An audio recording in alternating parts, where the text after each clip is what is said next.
నేను ప్రాక్టీస్ పెట్టినప్పుడు అంత లేదు, కానీ మెల్లమెల్లగా అన్ని రీసెంట్ డెవలప్మెంట్స్ వల్ల నేను హైదరాబాద్ కాన్ఫరెన్స్లో రావటం, సో మెల్లగా నాకు దాని మీద అవగాహన కలగటం, దీంతో ఏమైందంటే నాకు ఓహో దీనికి వైద్యం ఉంది అనేది నాకు కాన్ఫిడెన్స్గా తెలిసిన తర్వాత ఇక ఈ జబ్బునే పట్టుకోవాలి అని చెప్పి నాకు అర్థమయ్యి ఇంకా దాని మీదనే వర్క్ చేయటం మొదలుపెట్టి 99 మా హాస్పిటల్ కొత్తగా కట్టాను నేను.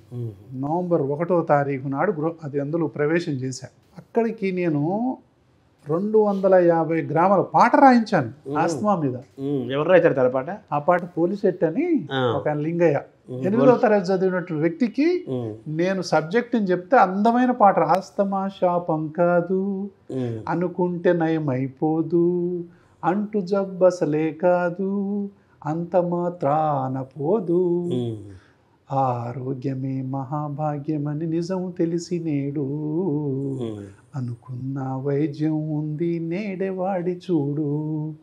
ఈ పాట 200 గ్రామాల్లో చేసి నేను బాలల దినోత్సవం సందర్భంగా నేను November 14th, 15th, 16th, 17th నేను 40 మంది స్కూల్ చిల్డ్రన్కి దీన్ని ఎడ్యుకేట్ చేసి ఒక ఆస్తమా 2000 అని పేరు పెట్టి దానికి ఒక ఎగ్జిబిషన్ పెట్టా, ఆస్తమా ఎగ్జిబిషన్ అని.